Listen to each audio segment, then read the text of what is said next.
These are just some of the songs out of thousands and thousands more that talk about money. From a small kid's life to how the world runs, everything is defined by money. Your respect and status in the society is defined by this piece of paper. But how did this piece of paper really get so much importance that people killed each other for it? Where did all of this really start? Let us take you through the journey of how this worthless piece of paper gained so much importance in our lives.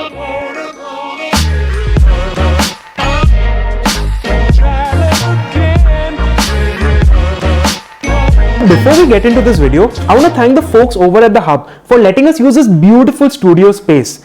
We are going to try out more and more sets, so tell us which one you like the most. And don't forget to like this video and subscribe to our channel with the notification bell on so that you can stay updated on our later videos. Even before the concept of money came in, there was bartering. Our ancestors shared their goods and services through favors and obligations. A hunter-gatherer would offer a healer some meat in exchange for medical assistance and so on. Bartering was the backbone of the early economy. Some would say bartering isn't just something that humans do. Plants and animals have also been bartering in symbiotic relationship for millions of years. But a system based on just mutual benefit can have its own issues. Because bartering is the direct exchange of goods or services, it is not very efficient.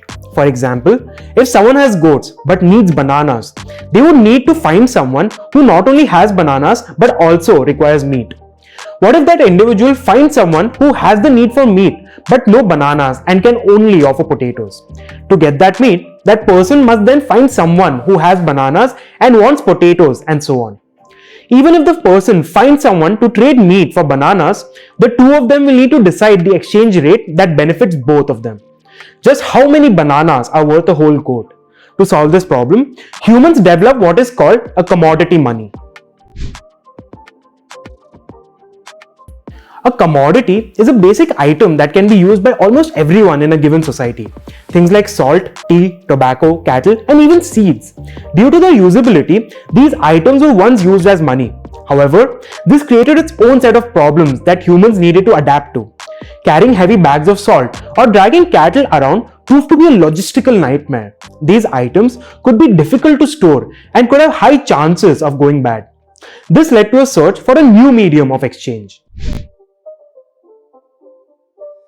Sometime around 770 BC, China moved from using tools and weapons as a medium of exchange to using miniature replicas of the same object made of bronze.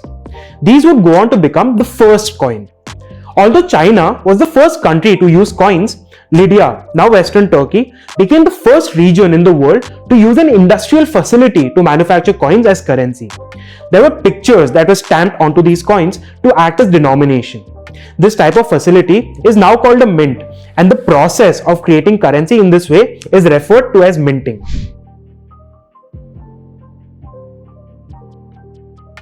Around 700 BC, China moved from using coins to paper money.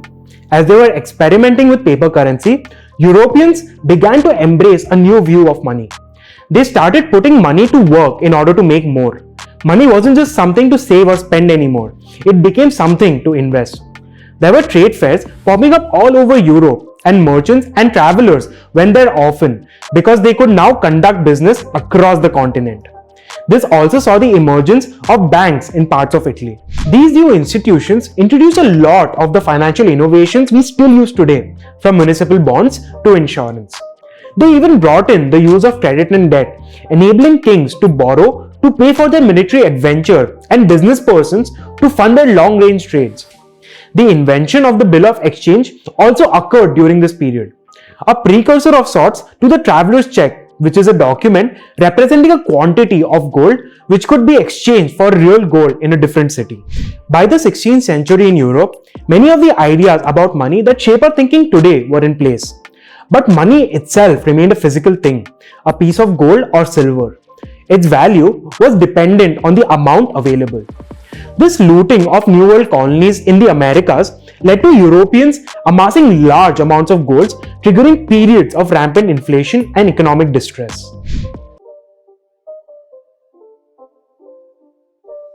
The shift to paper money in Europe increased the possibility of increased international trade.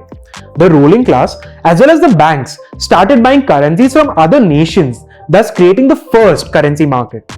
The stability of a government affected the value of its currency and their ability to trade on an international market. The competition between countries often led to currency wars. Competing countries would often try to change the value of the competitor's currency. They would drive it up and make the enemy's goods too expensive to be bought elsewhere. They would even drive it down, which would reduce the enemy's buying power and the ability to pay for a war. Certain currencies could even be eliminated completely. Coins made of precious metals were gradually discounted and paper notes became the norm. These notes could still be traded for gold or silver. Eventually, the gold standard was adopted by the US. This tied the value of the US dollar to gold. After the Second World War, the dollar became the international standard. Currencies in Europe and around the world started to base their value on the US dollar. The rapid economic expansion of the 20th century soon meant that the value of the world's currencies exceeded the amount of gold that was available. In 1971, this led to the US to abandon the gold standard, meaning that currencies could not be traded for gold anymore. International trade and finance continued to grow in scale and scope. At the same time, the amount of gold coming out of mines or stored in central bank vaults could not keep up with the new value that was being created. There were serious disruptions to global markets and commerce, leading to fiat money. Fiat money is a government-issued currency that is not backed by any physical commodity like gold or silver, but instead by the government that issued it. The value is derived from the relationship between supply and demand and the stability of the issuing government. Most modern paper currencies that we use, like the dollar or the rupee, are fiat currencies. There is an increased risk of losing value due to inflation because fiat money is not linked to any physical reserve. The African nation of Zimbabwe is an example of the worst case scenario in the early 2000s. In response to serious economic problems, the country's central bank began to print money at an alarming pace. This resulted in hyperinflation. Experts suggest the currency lost 99.9% of its value during this time. Price rose rapidly and consumers were forced to carry bags of money just to purchase basic items. At the height of the crisis, the Zimbabwean government was forced to issue a 100 trillion Zimbabwean dollar note. Eventually, foreign currencies were used more widely than the Zimbabwean dollar. The 2008 financial crisis shook the central pillars of the monetary system, trust. On October 31, 2008, a research article titled Bitcoin, a peer-to-peer electronic cash system, appeared on the internet, written by Satoshi Nakamoto. This paper led us to think about building a decentralized monetary system. It also pioneered a revolution in the form of digital currencies. This system could potentially lead to the circulation of a new form of currency. After decades of fiat currencies named dollars, pounds, and rupees, we had a new digital decentralized currency named Bitcoin. It had no reserve and drew its value from the trust shown by the users. The Bitcoin idea led to several such digital currencies. These cryptocurrencies were called so because they use existing cryptography technology and changed value like any other financial asset. As cryptocurrencies gained traction, central banks decided to use this challenge of digital currency as an opportunity. Central banks across the world have now started working on a central bank issued digital currency or CBDC. Central banks will soon be able to issue these currencies directly to their customers without the intermediary role of a bank.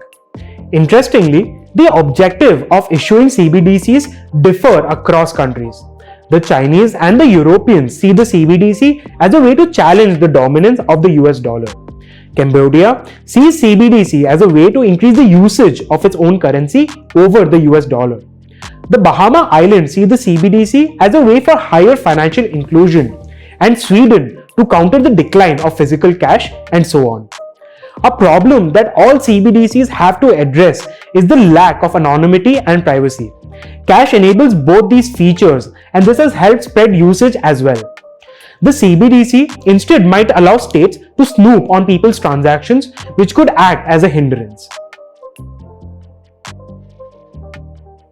As you can see, just like humanity has evolved through the ages, money has too.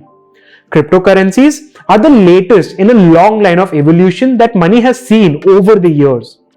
With the world always turning, every one of us may be on the cusp. I hope this video is able to give you an understanding of how money has evolved over the years and what future lies for it. Don't forget to like and share this video. And again, don't forget to subscribe to our channel with the notification bell on so that you can stay updated on our later videos. Until then, stay barely opinionated.